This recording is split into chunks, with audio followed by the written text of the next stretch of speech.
Hello दोस्तों, आज के इस वीडियो में हम लोग प्रतिशत से संबंधित कुछ महत्वपूर्ण प्रश्न को देखेंगे। जो इस प्रकार के प्रश्न अधिकांश रेलवे, एनटीपीसी, ग्रुप डी और एएलपी में पूछे जाते हैं। तो सबसे पहले हम प्रतिशत का बेसिक समझते हैं, ध्यान से समझें। कोई भी संख्या जो होता है अपने आप में 100% होता है। क्या होता है? 100%। ठीक है। अगर इसमें कहे कि 10% वृद्धि, तो 10% वृद्धि का अर्थ हुआ कि 10 जो है इस 100 में जोड़ देना है। क्या करना है? जोड़ देना है। अगर कहे मान लीजिए कि 15% की कमी, तो 100 में से क्या करना है? 15 घटा लेना है। ठीक है। हमेशा आप याद रखिए कि कोई भी संख्या अपने आप में क्या होता है? 100% है। वृद्धि कहे तो जोड़ना है, कमी कहे तो घटाना है। तो चलिए प्रश्न की ओर चलते हैं।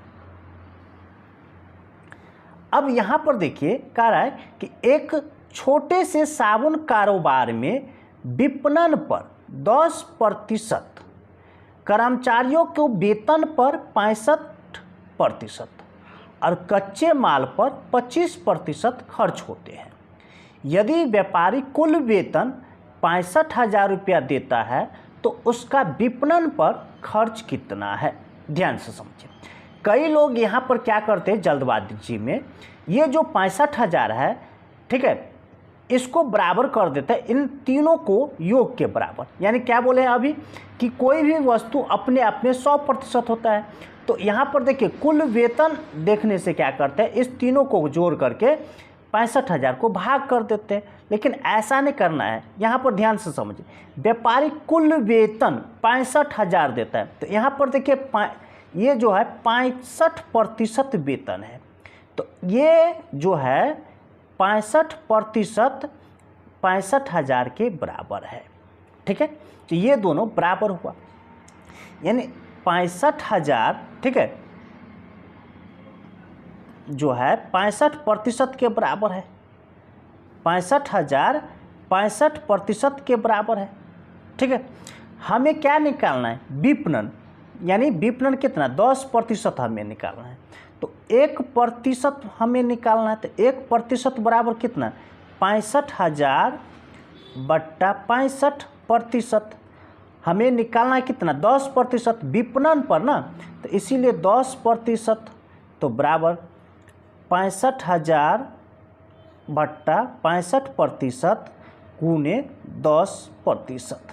देखिए प्रतिशत कट गया, ये 65 से कट जाएगा 1000 मरतबे, और इस दोनों को गुना करेंगे तो कितना हो जाएगा? 10,000। ठीक है।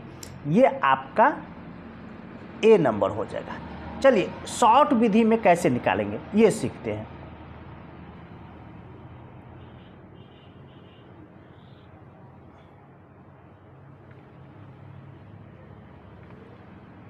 देखिए यहाँ पर जो है, यहाँ पर ये कुल वेतन है। तो ये जो अंक में दिया गया है, ठीक है, संख्या में, इसको ऊपर में रखना है। तो 65,000, और ये जो वेतन है तो इसी से संबंधित नीचे में रखना है। तो इससे संबंधित क्या वेतन है? 65%। तो यहाँ पर 65% रखिए। और जो हमें निकालना है, तो यहाँ पर क्या निकालना है? विपणन पर। तो विपणन पर कितना प्रतिशत? तो 10%। जो निकालना उससे क्या करना है? गुना कर देना है। तो 10% से गुना कर दीजिए। अब देखिए ये प्रतिशत कट गया, 65 से ये 1000 मरतबे कट जाएगा, और इस दोनों को गुना करेंगे तो 10,000 हो जाएगा। ठीक है। यही आपका आंसर होगा, ये ए नंबर। चलिए हम लोग अगले प्रश्न की ओर चलते हैं। देखिए यहाँ पर क्या करें, एक विद्यालय में लड़कों का 10% लड़कियों के 1/4 के बराबर है। तदनुसार उस विद्यालय में लड़कों तथा लड़कियों का अनुपात निकालना है। देखिए अगर लड़का को हम बी मान लेते बॉय और लड़की को जी मान लेते गर्ल, तो देखिए लड़कों का 10%, तो लड़का का 10%, प्रतिशत चिन्ह हटाएंगे तो नीचे में क्या हो जाएगा? 100। ठीक है।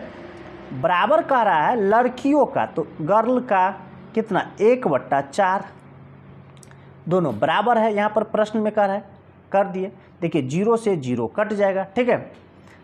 अब देखिए b के नीचे g लिखेंगे, यानी ये g नीचे आ जाएगा, तिरछा गुना कर देते हैं, ठीक है। ये 10 इस साइड जाएगा तो 10/4 हो जाएगा। देखिए 2 से काटेंगे, 2 पंचे 10, 2 दूना 4, यानी 5/2। अब देखिए अनुपात में कह रहा है तो पहले लड़का है तो लड़का, ये b ना माने हैं तो पहले b और बट्टा को हटाएंगे तो अनुपात का चिन्ह b और g बराबर हो जाएगा। देखिए ये पहले आएगा इस साइड में तो 5:2, यही आपका आंसर होगा, ये बी नंबर। चलिए हम लोग अगले प्रश्न की ओर चलते हैं।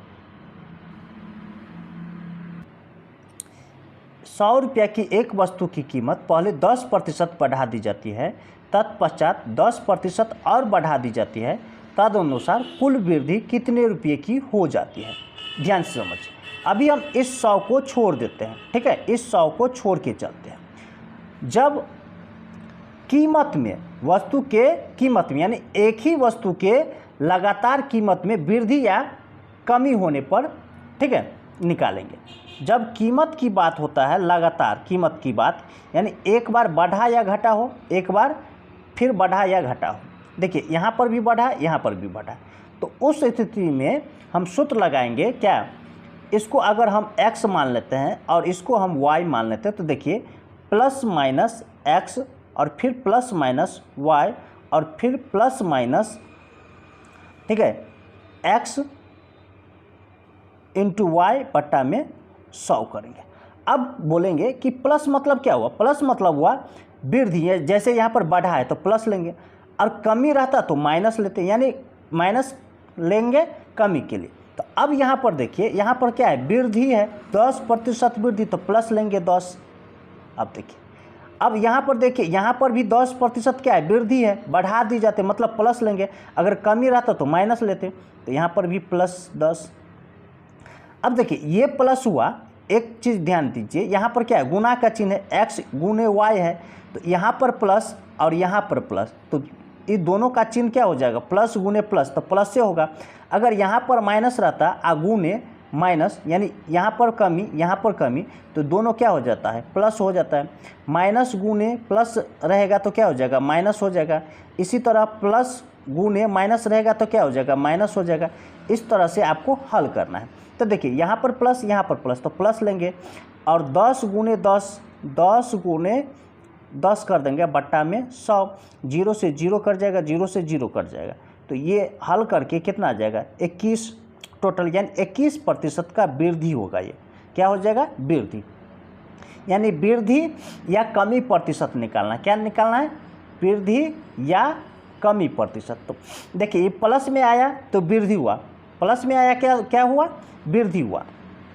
तो अब समझिए यहाँ पर रुपया में दिया गया है तो 100 का 21% निकाल लीजिए, तो वही निकलेगा 21 रुपया। तो यही आपका बी नंबर आंसर होगा।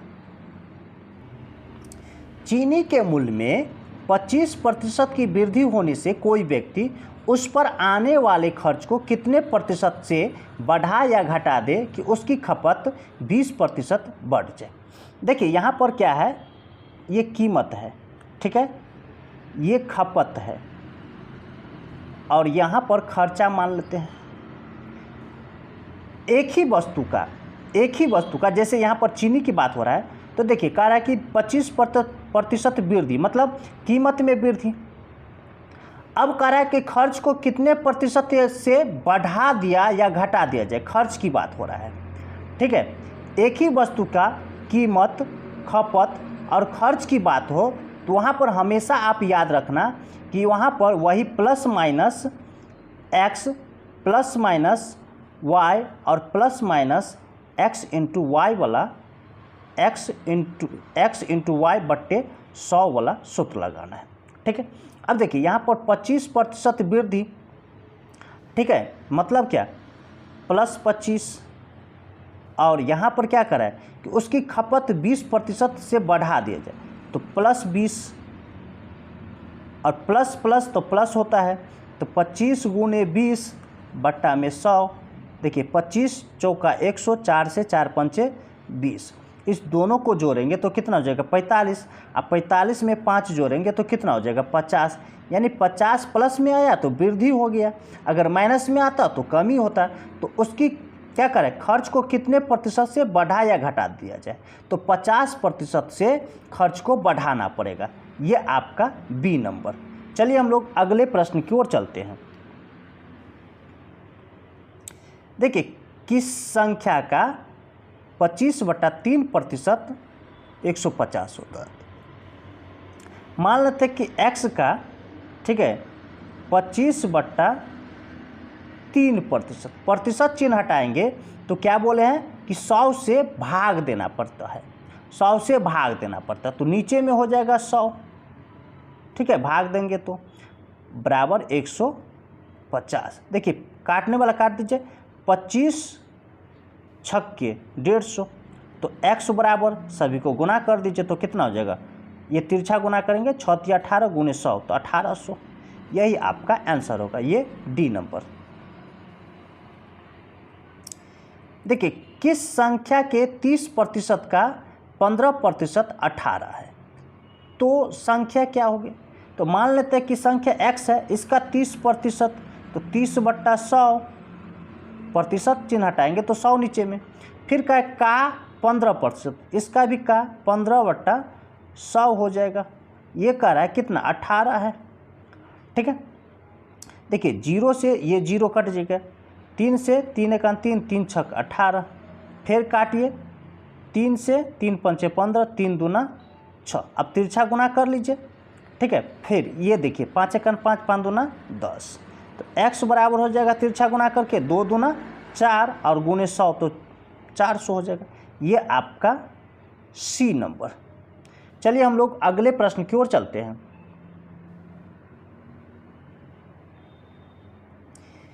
देखिए, संख्या में 42% और 28% के बीच अंतर जो है 210 है। तो क्या बोले, जो संख्या में मान दिया रहता है वो ऊपर में रखना है, तो 210। अब देखिए दोनों का अंतर है, इस दोनों का अंतर, ठीक है, इस दोनों का अंतर 210, तो इस दोनों का अंतर निकालिए, 42 में से 28 घटाए तो कितना 14% के बराबर हो जाएगा। हमें क्या निकालना है 59%, तो गुना कर दीजिए जो निकालना है उससे, तो 59% से गुना कर दीजिए, प्रतिशत से प्रतिशत कट जाएगा, 7 से 7 दूना 14, 7 × 21 1 0, फिर 2 से 15 मरतबे कट जाएगा। अब 15 × 59 कर दीजिए, तो 15 × 135 का 5 हासिल 13, 15 × 5 75 और 13 जोड़ दीजिए तो कितना हो जाएगा 5 × 3 8, ये 8, ठीक है। यही आपका आंसर होगा 885, ये सी नंबर। चलिए हम लोग अगले प्रश्न की ओर चलते हैं।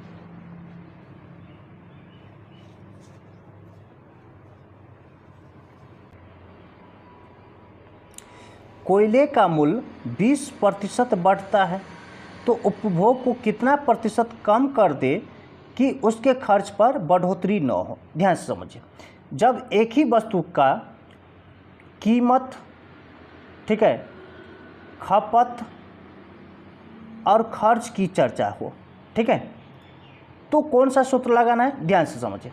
देखिए मान लेते हैं कि वस्तु का दाम जो है तत्काल 10 रुपया है और खपत मान लेते हैं कि 10 यूनिट कर रहे हैं, तो खर्चा कितना हो जाएगा, दोनों को गुना करेंगे वही ना खर्चा होगा 100 रुपये। अब खर्चा जो है यहाँ पर क्या करें, कितना उपभोग को कम कर दे, मतलब खपत को कितना कम कर दे कि पहले जो 100 रुपया का हम खाते थे अभी भी 100 रुपया ही खर्चा हो, इससे ज़्यादा नहीं हो। लेकिन इसमें क्या करें कि 20% क्या हुआ, मूल्य में वृद्धि हो गया। तब इस स्थिति में हमें सूत्र लगाना होगा, ठीक है, यानी कीमत, खपत और खर्च की चर्चा हो तो उस स्थिति में हमें कौन सा सूत्र लगाना होगा, ध्यान से समझिए। तो इतना हमें कुछ नहीं करना, इतना हमें कुछ नहीं करना है, बस मान लेते हैं कि कोयले का जो पहले मूल्य था वो 100% था, अब यही वृद्धि होकर के 20% बढ़ गया, मतलब 120% हो गया, ठीक है। अब ध्यान से समझिए, हमें तो खर्च यानी खर्च जितना हम करते थे उतना ही करना है, हमें उससे ज़्यादा करना नहीं है। तो यहाँ पर देखिए वृद्धि कितना हो रहा है वो देखिए, वृद्धि कितना हो रहा है 20 का वृद्धि, तो 20 ऊपर में रखेंगे। जितना वृद्धि हो रहा है या कम हो रहा है, जितना वृद्धि यहाँ पर लेंगे प्लस माइनस एक्स, अब बट्टा में, ठीक है, बट्टा में 100 प्लस माइनस एक्स गुने 100 कर देंगे, यही सूत्र लगाएंगे। ठीक है, तो देखिए वृद्धि कितना हो रहा है 20 का। ठीक है, कहाँ से कम करना होगा, यहाँ से कम करना होगा ना। ठीक है, खर्च को तो 120 नीचे में रखेंगे। ठीक है, और गुने 100 कर दीजिए। अब देखिए 20 छक्के 120, 2 से 3, 2 से 50, 3 से भाग देंगे 50 में तो 16 पूर्णांक यानी 16.67 आंसर होगा। ये आपका बी नंबर। चलिए हम लोग अगले प्रश्न की ओर चलते हैं।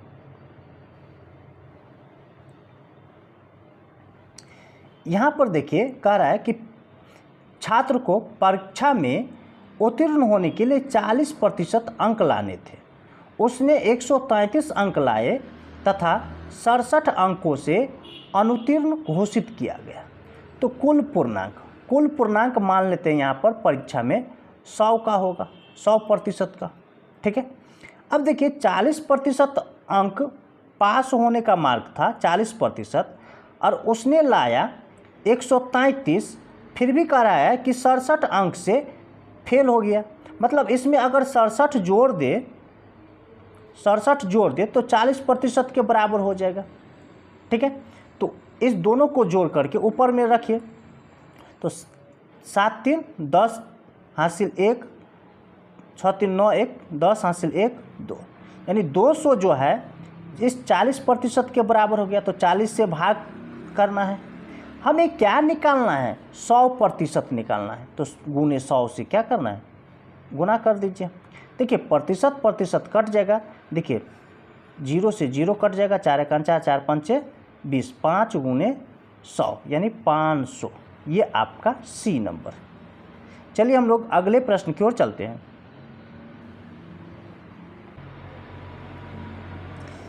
एक आदमी की कुल आय 5200 रुपया है, इसमें से 3000 रुपया कर मुक्त है। 3% की दर से आयकर देने के बाद उसकी शुद्ध आय क्या होगी। ध्यान से समझिए, 5200 रुपया आय है, उसमें से 3000 रुपया कर है, टैक्स फ्री है, तो 3000 इसमें से 5200 में से घटा लीजिए। तो 3000 घटाने के बाद कितना हो जाएगा 2200 रुपया। इस 2200 रुपया पर 3% का टैक्स देता है, तो 3% निकाल लीजिए इसका। ठीक है, तो कितना हो जाएगा, ये 00 कट जाएगा। देखिए 22 गुने 3 यानी 66 रुपया।